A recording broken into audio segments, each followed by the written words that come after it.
Hello, Naka Environmental Science. Welcome to lecture 5.1, Land Use Concepts.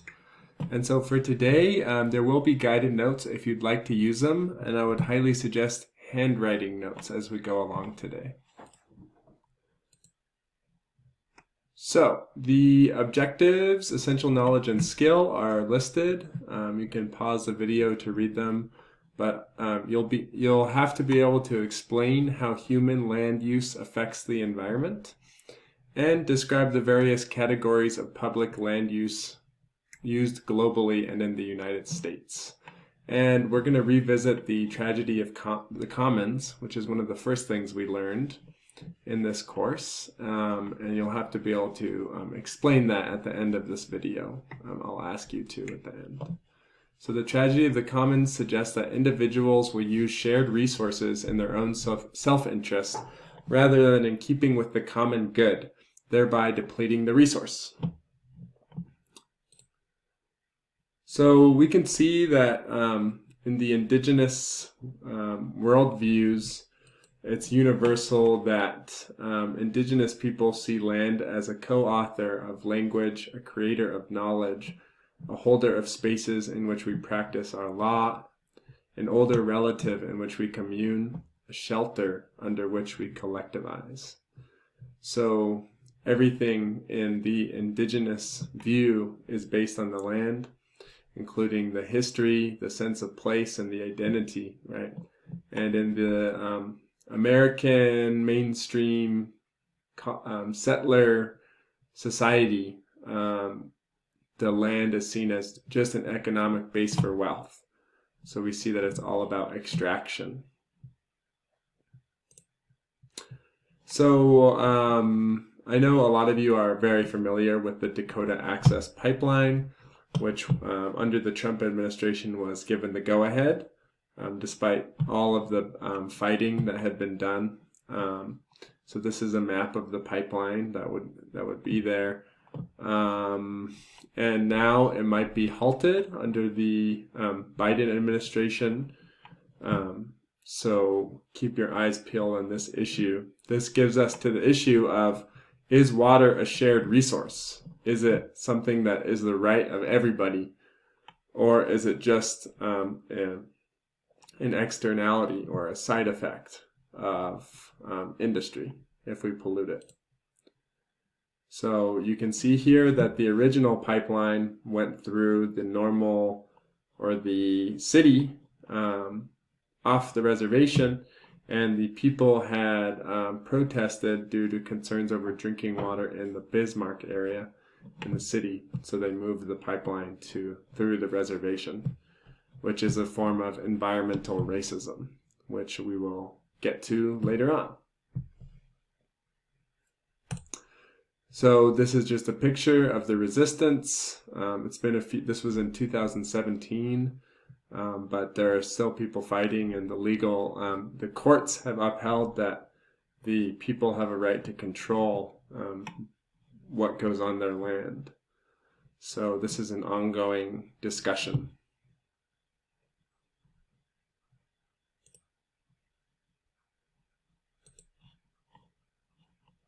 Okay, and quickly, just thinking about the global water concerns, that 1 out of 9 people on the planet are stressed to find clean water.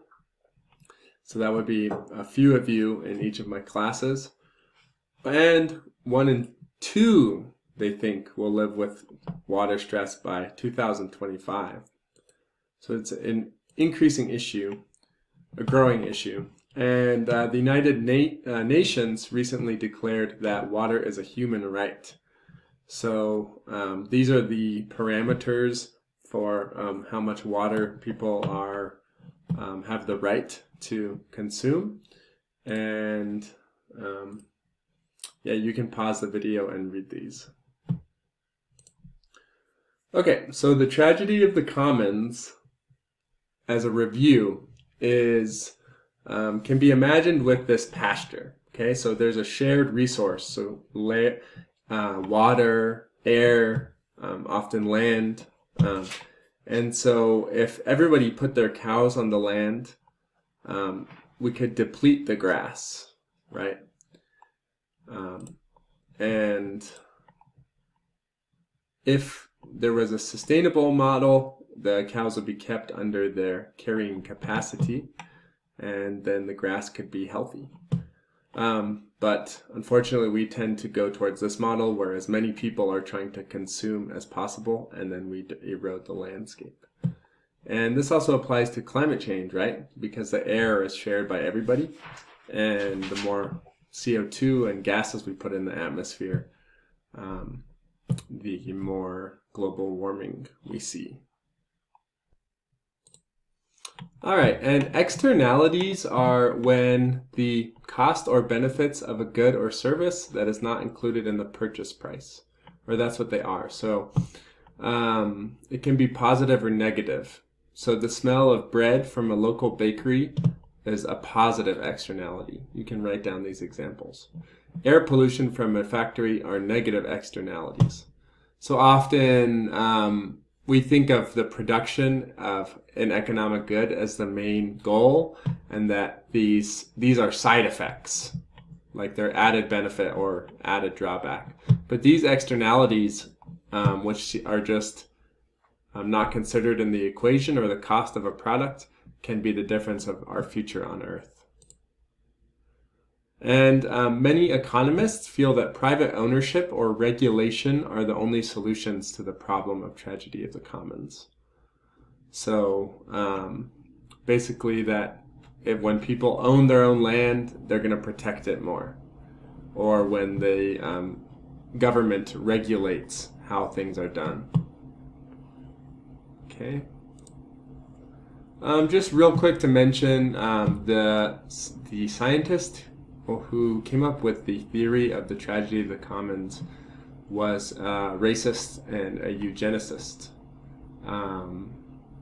And so there's a lot of problems with the person who came up with the theory, but we just take the main theory out of it about how if there's a common material and everybody uses it, it can affect the whole world, that common dilemma. And it's good to acknowledge that he was a very terrible person and that there are flaws there. This was an economist who won the Nobel Prize for showing that groups are capable of avoiding destroying the common resources with top-down regulations, where the government controls how much pollution can be done. You can tax how much pollution, rather than letting anybody consume and do anything to the shared resources. And there's a lot of philosophies and practices that she suggested that could really help us in the long term. Okay, so quick question to respond to is, evolutionary theory suggests that as a species we must be able to cooperate. Why do you think that is? Take a second and answer that question. Okay, and these are the categories of different public lands. Okay, so these are the protected environmental lands around the globe. And you can see some places have none. They're all private. And these are shared protected areas. So even in China, Australia, and Alaska, you see there's a lot. So we're going to look into how different lands are protected in this part. So first, there are national parks here in the US. So these are large natural or near natural areas set aside to protect large-scale ecological processes, along with the complement of species and ecosystems characteristic of the area, which also provide a foundation for environmentally and culturally compatible spiritual, scientific, educational, recreational, and visitor opportunities. So the national parks are a lovely conservation part of the United States, and there are a lot. In Utah, there's like 5 or 6. If you've never been, I'd really recommend it. They make up 2.7% of the Earth's area, And usually they're not allowed to extract any resources. So you can't even take wood out of these parks. So there's conservation and tourism as good things. As bad things, there's a displacement of indigenous people. And we're going to talk about that in a second. And other countries also have national parks. So this is a very famous one in Kenya. The American ones are quite famous, but they do exist in all over the world. Okay, so the forced removal of indigenous people from national parks is a huge stain on this country because the idea was that the national parks had to be uninhabited wilderness. And we now seen that actually the ecosystems were healthier when indigenous people lived on the land. So here are 3 examples. This is Glacier National Park in Montana and Canada and Wyoming. Or not Wyoming, sorry. Montana and Canada.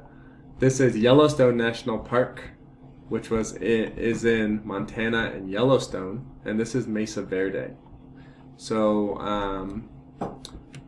when this park started, Glacier National Park, indigenous people were considered part of the exhibit of being there.